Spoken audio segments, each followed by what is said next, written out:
Hello friends, સ્વાગત છે આપનું મારા રસોડાના કાઠિયાવાડી સ્વાદમાં.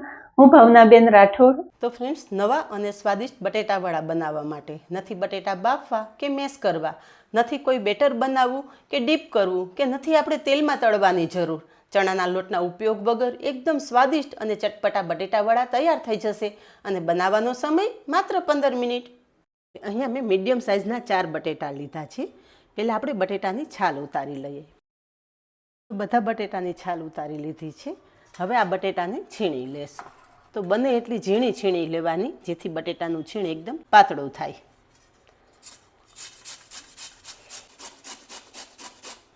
અહીંયા જુઓ કે આપણે આ રીતે પાતળું છીણ કરવાનું છે. છીણ ડાયરેક્ટ આપણે પાણીમાં ઉમેરી દેશું, જેથી બિલકુલ કાળું ના પડે અને બટેટામાં રહેલો સ્ટાર્ચ પણ દૂર થઈ જાય.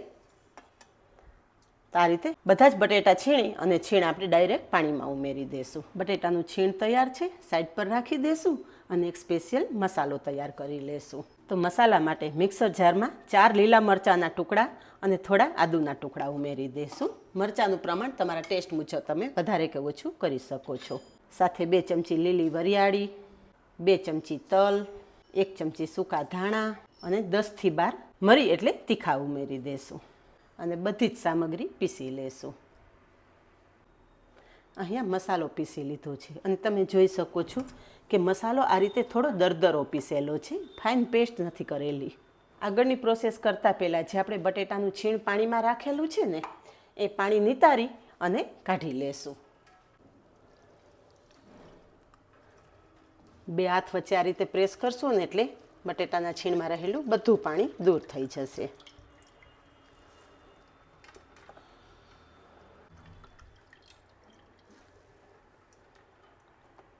બટેટાનું છીણ તૈયાર છે. હવે આગળની પ્રોસેસ ગેસ પર કરીએ. ગેસ પર કડાઈમાં તેલ ઉમેરશું. તેલ વધારે નથી ઉમેરવાનું ફ્રેન્ડ્સ, 2 થી 3 ચમચી જેટલું તેલ ઉમેરેલું છે. તેલ ગરમ થાય એટલે અડધી ચમચી જીરું ઉમેરશું, થોડી હિંગ અને અહીંયા મેં 20 થી 25 મીઠા લીમડાના પાન બારીક સમારીને લીધેલા છે. મીઠા લીમડાનો ટેસ્ટ આ બટેટા વડામાં બહુ મસ્ત આવે છે, એટલે મીઠા લીમડાનું પ્રમાણ થોડું વધારે રાખેલું છે. પાન થોડા સંતળાય ને એટલે જે આપણે ક્રશ કરીને રાખેલો મસાલો છે ને, એ મસાલો ઉમેરી દેશું. ફ્રેન્ડ્સ, આ બટેટા વડા એટલા ટેસ્ટી બને છે ને કે આજ સુધીના બધા જ બટેટા વડાનો ટેસ્ટ તમે ભૂલી જશો અને વધારાની કોઈ ઝંઝટ વગર ફટાફટ 15 થી 20 મિનિટમાં તૈયાર થઈ જાય છે. ગેસની ફ્લેમ ધીમી રાખી અને મસાલો એકદમ સરસ સાંતળી લેવાનો. મસાલો સંતળાશે ને એટલે એકદમ મસ્ત સુગંધ પણ આવવા માંડશે. થોડી જ વારમાં મસાલો એકદમ સરસ સંતળાઈ ગયો છે. તો આપણે જે બટેટાનું છીણ કરીને રાખેલું છે ને, એ કડાઈમાં ઉમેરી દેશું. વાટકીના માપ પ્રમાણે જોઈએ ને તો 1.5 વાટકી જેટલું આ બટેટાનું છીણ તૈયાર થયેલું છે. ફ્રેન્ડ્સ, આ વાટકીના માપ પ્રમાણે જ આગળની બધી સામગ્રી આપણે ઉમેરવાની છે, એટલે ઘરમાં રહેલો કોઈ કપ કે વાટકીનો માપ સેટ કરી લેવાનો. બટેટાનું છીણ મસાલા સાથે સરસ સાંતળી લેવાનું. હવે મસાલા કરી લઈએ. સ્વાદ પ્રમાણે મીઠું, અડધી ચમચી હળદર અને 1 ચમચી લાલ મરચું પાવડર ઉમેરશું. અડધી ચમચી ગરમ મસાલો પણ ઉમેરી દેશું. એની સાથે 25 થી 30 નંગ કિસમિસ, 8 થી 10 કાજુના ટુકડા પણ ઉમેરી દેશું. બધું જ સરસ સાંતળી લેશું. આ ટાઈમે કાજુ અને કિસમિસ ઉમેરી દેશો ને એટલે થોડા સોફ્ટ થઈ જશે, પરિણામે બટેટા વડામાં એકદમ મસ્ત ટેસ્ટ આવશે. આ ટાઈમે ગેસની ફ્લેમ એકદમ ધીમી જ રાખવાની છે, એ વાતનું ખાસ ધ્યાન રાખજો. થોડીવાર ઢાંકણ ઢાંકી દેશું, જેથી બટેટાનું છીણ સરસ સોફ્ટ થઈ જાય. હવે એકાદી મિનિટ પછી અહીંયા જોઈએ ને તો બટેટાનું છીણ સરસ સોફ્ટ થઈ ગયું છે.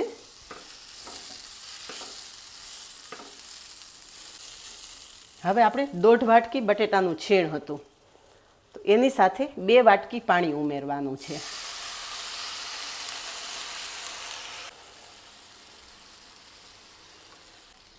પાણી છીણ સાથે સરસ મિક્સ કરી લેશું. હવે થોડીવાર ગેસની ફ્લેમ ફાસ્ટ કરશું, જેથી પાણી ઝડપથી ઉકળી જાય. અહીંયા એકાદી મિનિટમાં જ તમે જોઈ શકો છો કે કડાઈમાં ઉમેરેલું પાણી સરસ ઉકળી ગયું છે. આપણે 1.5 વાટકી બટેટાનું છીણ લીધેલું, 2 વાટકી પાણી ઉમેરેલું છે, એની સાથે 1 વાટકી રવો ઉમેરશું. તમે રવાની જગ્યાએ બારીક સૂજી હોય ને તો એ પણ ઉમેરી શકો છો, કોઈ પ્રોબ્લેમ નહીં આવે. રવો આપણે બટેટાના છીણ સાથે એકદમ સરસ મિક્સ કરી લેવાનો છે. તો અહીંયા તમે જોઈ શકો છો કે રવો મેં બટેટાના છીણ સાથે એકદમ સારી રીતે મિક્સ કરી લીધો છે. હવે ગેસની ફ્લેમ એકદમ સ્લો કરી દેશું અને થોડીવાર ઢાંકણ ઢાંકી દેશું.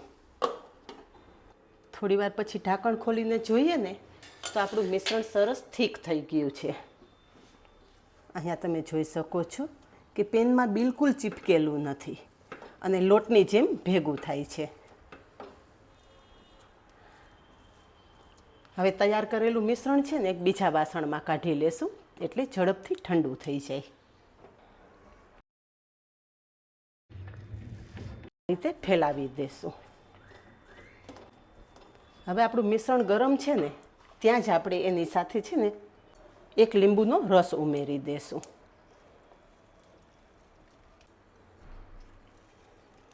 આ ટાઈમે લીંબુનો રસ ઉમેરી દેશો ને એટલે મિશ્રણ સાથે એકદમ સેટ થઈ જશે.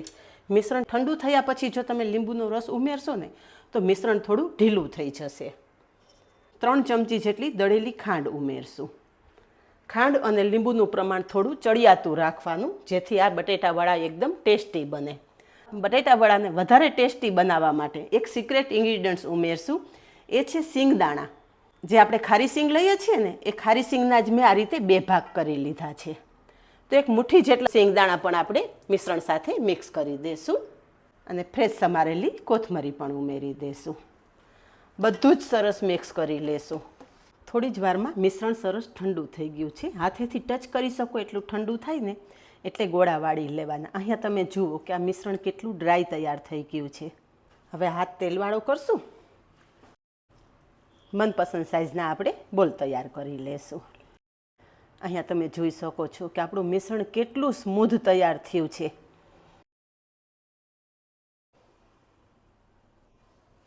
મિશ્રણ 2 હાથમાં લઈને આ રીતે થોડું સ્મૂધ કરતું જવાનું અને પછી તમે બોલ કરશો ને એટલે એકદમ લીસો અને પરફેક્ટ બોલ તૈયાર થશે. અહીંયા ફ્રેન્ડ્સ બટેટા વડાના બોલ્સ તૈયાર થઈ ગયા છે. લુક તમે જોઈ શકો છો ફ્રેન્ડ્સ. એમ જ ખાવાની ઈચ્છા થઈ જાય એવા મસ્ત લાગે છે ને. તો હવે આગળની પ્રોસેસ ગેસ પર કરીએ. ફ્રેન્ડ્સ આજે આપણે બટેટા વડા તળિયા વગર બનાવવાના છે. તો ગેસ પર મેં અપમ પેન મૂકેલું છે. એમાં આપણે અડધી ચમચી જેટલું તેલ ઉમેરશું. બસ પેનમાં ઉમેરેલું તેલ ગરમ થાય ને એટલે આપણે જે તૈયાર કરેલા બોલ્સ છે ને એ આ રીતે એક એક કરીને મૂકી દઈશું. તો અહીંયા તમે જુઓ કે આપણે અડધી ચમચી જેટલું તેલ ઉમેરેલું છે ને તો પણ બોલ્સ ઉમેરતા તેલ ઉપર આવી જાય છે. એટલે વધારે તેલ વગર પણ આપણા બટેટાવડા એકદમ પરફેક્ટ તૈયાર થશે. આ ટાઈમે ગેસની ફ્લેમ એકદમ મીડિયમ જ રાખવાની.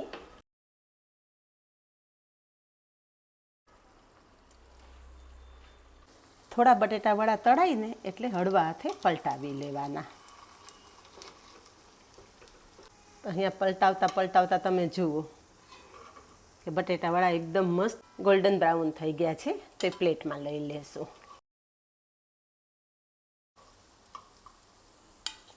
અને હજી તમે જુઓ કે પેનમાં થોડું તેલ રહેલું છે એટલે વધારાનું તેલ પણ આપણે ઉમેર્યા વગર બીજી બેચ પણ આ રીતે જ સરસ તળાઈ જશે. અહીંયા વચ્ચે ગેસમાં વધારે તાપ લાગતો હોવાથી વચ્ચેના બોલ્સ ઝડપથી તળાઈ જશે અને સાઈડના તળાતા થોડી વાર લાગશે. તો અહીંયા તમે જુઓ કે એકદમ મસ્ત ગોલ્ડન કલર સાથે આપણા બધા જ બોલ્સ તૈયાર થઈ ગયા છે. અને ફ્રેન્ડ્સ અહીંયા તમે જોઈ શકો છો કે બિલકુલ તેલ સોસ્યા વગર બટેટાવડા બધા સરસ તળાઈ ગયા છે. અહીં આપણે એક જ વખત તેલ ઉમેરવાનું છે, બાકી બીજી વખત તેલ ઉમેરવાની પણ જરૂર નથી.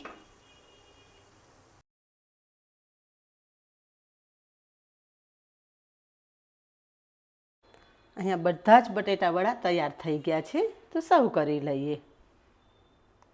સાથે ગ્રીન ચટણી અને ખજૂર આંબલીની ચટણી સર્વ કરેલી છે. તમે તમારા મનપસંદ ડીપ સાથે આ બટેટાવડા ખાઈ શકો છો.